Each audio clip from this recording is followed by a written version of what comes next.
ਅਫਗਾਨਿਸਤਾਨ ਤੋਂ 100 ਦੇ ਕਰੀਬ ਰਿਫਿਊਜੀ ਨੋਵਾ ਸਕੋਸ਼ੀਆ ਦੇ ਵਿੱਚ ਪਹੁੰਚੇ।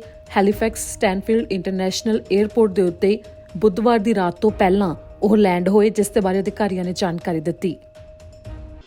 ਨੋਵਾ ਸਕੋਸ਼ੀਆ ਦੇ ਵਿੱਚ ਭਾਰੀ ਬਰਫ਼ਬਾਰੀ ਪਹਿਲਾਂ ਹੀ ਸ਼ੁਰੂ ਹੋ ਗਈ ਹੈ। ਬੁੱਧਵਾਰ ਦੁਪਹਿਰ ਤੱਕ ਤੇ ਫਿਰ ਉਸ ਤੋਂ ਬਾਅਦ ਰਾਤ ਨੂੰ ਵੀ ਬਰਫ਼ਬਾਰੀ ਹੁੰਦੀ ਰਹੀ, ਜਿਸ ਦੇ ਬਾਰੇ ਅਧਿਕਾਰੀਆਂ ਨੇ ਇਹ ਵੀ ਦੱਸਿਆ ਕਿ ਇਸ ਦੌਰਾਨ ਟਰਾਂਸਪੋਰਟ ਦੇ ਉੱਤੇ ਵੀ ਪ੍ਰਭਾਵ ਪਿਆ। ਪਬਲਿਕ ਟਰਾਂਸਪੋਰਟ ਦੇ ਉੱਤੇ ਵੀ ਇਸ ਦਾ ਪ੍ਰਭਾਵ ਦੇਖਿਆ ਗਿਆ, ਜਿਸ ਕਰਕੇ ਲੋਕਾਂ ਨੂੰ ਮੁਸ਼ੱਕਤ ਦਾ ਸਾਹਮਣਾ ਵੀ ਕਰਨਾ ਪਿਆ। ਨਿਊ ਬਰੰਸਵਿਕ ਦੇ ਵਿੱਚ ਕੋਵਿਡ-19 ਦੇ ਕਰਕੇ 2 ਹੋਰ ਮੌਤਾਂ ਹੋਣ ਦੇ ਬਾਰੇ ਵੀਰਵਾਰ ਨੂੰ ਜਾਣਕਾਰੀ ਦਿੱਤੀ ਗਈ ਹੈ। 174 ਨਵੇਂ ਮਾਮਲੇ ਸਾਹਮਣੇ ਆਏ ਨੇ। 61 ਜਣੇ ਪਹਿਲਾਂ ਤੋਂ ਠੀਕ ਵੀ ਹੋ ਗਏ ਨੇ ਤੇ ਇਸ ਸਮੇਂ ਸੂਬੇ ਦੇ ਵਿੱਚ 892 ਐਕਟਿਵ ਮਾਮਲੇ ਨੇ ਕੋਵਿਡ-19 ਦੇ। ਇੱਕ ਚਰਚ ਜੋ ਕਿ 100 ਸਾਲ ਤੋਂ ਪਹਿਲਾਂ ਦੀ ਬਣੀ ਹੋਈ ਸੀ ਨਿਊ ਬਰੰਸਵਿਕ ਦੇ ਵਿੱਚ, ਵੀਰਵਾਰ ਨੂੰ ਉਸ ਨੂੰ ਅੱਗ ਲੱਗ ਗਈ।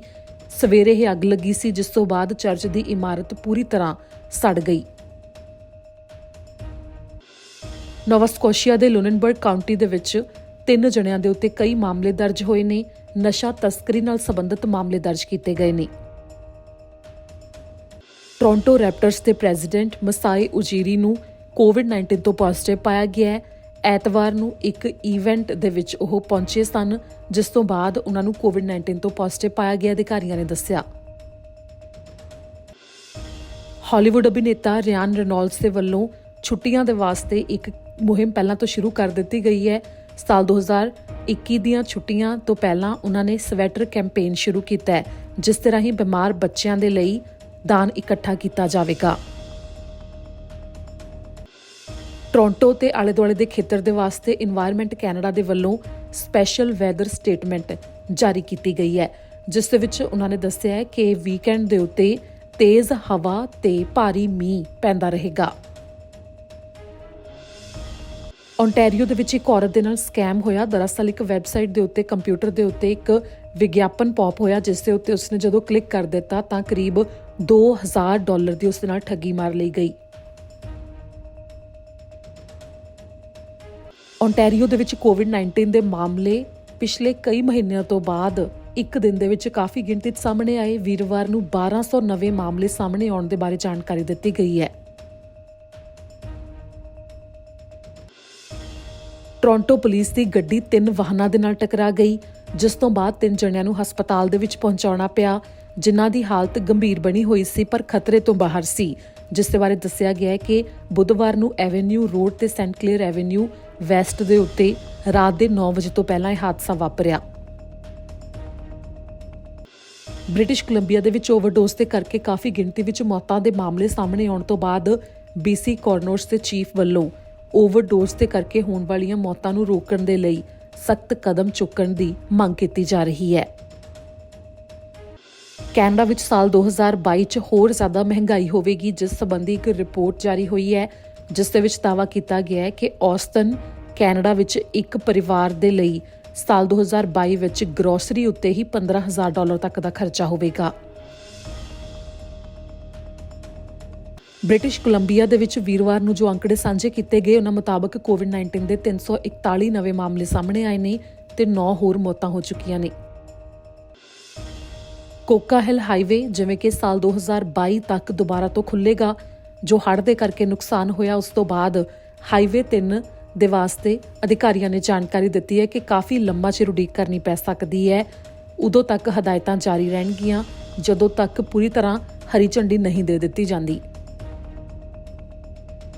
ਬ੍ਰਿਟਿਸ਼ ਕੋਲੰਬੀਆ ਦੇ ਵਿੱਚ ਹੜ੍ਹ ਦੇ ਕਰਕੇ ਜੋ ਨੁਕਸਾਨ ਹੋਇਆ, ਉਸ ਦੇ ਵਿੱਚ $450 ਮਿਲੀਅਨ ਤੱਕ ਦਾ ਇੱਕ ਨੁਕਸਾਨ ਹੋਣ ਦੇ ਬਾਰੇ ਦਾਅਵਾ ਕੀਤਾ ਜਾ ਰਿਹਾ ਹੈ। ਇੰਸ਼ੋਰੈਂਸ ਬਿਊਰੋ ਆਫ ਕੈਨੇਡਾ ਨੇ ਇਸ ਦੇ ਬਾਰੇ ਰਿਪੋਰਟ ਜਾਰੀ ਕੀਤੀ ਹੈ।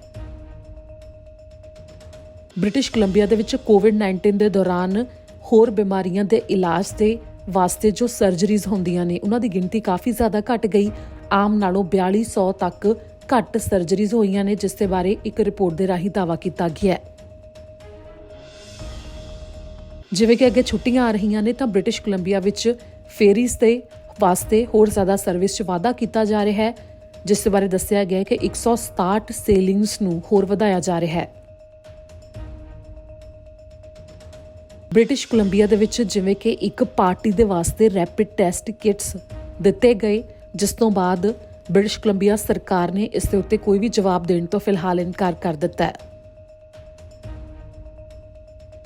ਦੱਖਣੀ ਅਲਬਰਟਾ ਵਿੱਚ ਇੱਕ ਔਰਤ ਨੂੰ ਮੂਰਖ ਬਣਾਇਆ ਗਿਆ ਤੇ ਉਸ ਤੋਂ $1800 ਬਿਟਕੋਇਨ ਸਕੈਮ ਦੇ ਰਾਹੀਂ ਠੱਗ ਲਏ ਗਏ।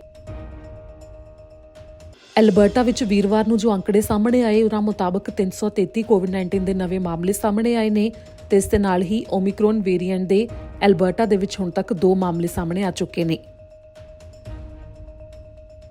ਕੈਨੇਡਾ ਦੇ ਵਿੱਚ ਇਹ ਦਾਅਵਾ ਕੀਤਾ ਜਾ ਰਿਹਾ ਹੈ ਕਿ ਸਾਲ 2050 ਤੱਕ 62% ਤੱਕ ਫੋਸਿਲ ਫਿਊਲਸ ਦੀ ਵਰਤੋਂ ਘੱਟ ਹੋ ਜਾਵੇਗੀ। ਅਲਬਰਟਾ ਦੇ ਵਿੱਚ ਚੈਸਟਰਮੇਰ ਦੇ ਬਾਹਰ ਇੱਕ ਥਾਂ ਤੋਂ $6 ਲੱਖ ਤੱਕ ਦੇ ਵਾਹਨ ਬਰਾਮਦ ਕੀਤੇ ਗਏ ਨੇ ਜੋ ਕਿ ਚੋਰੀ ਦੇ ਸਨ, ਜਿਸ ਦੇ ਬਾਰੇ RCMP ਨੇ ਜਾਣਕਾਰੀ ਸਾਂਝੀ ਕੀਤੀ ਹੈ।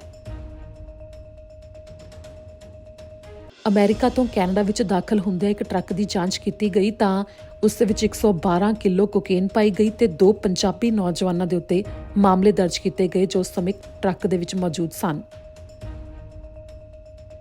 ਕੈਲਗਰੀ ਵਿੱਚ ਨਸ਼ਾ ਤਸਕਰੀ ਦੇ ਵੱਡੇ ਗਿਰੋਹ ਦਾ ਪਰਦਾਫਾਸ਼ ਕਰਦੇ ਹੋਏ ਕੈਲਗਰੀ ਦੇ ਰਹਿਣ ਵਾਲੇ 9 ਜਣਿਆਂ ਦੇ ਉੱਤੇ 73 ਮਾਮਲੇ ਦਰਜ ਕੀਤੇ ਗਏ ਨੇ।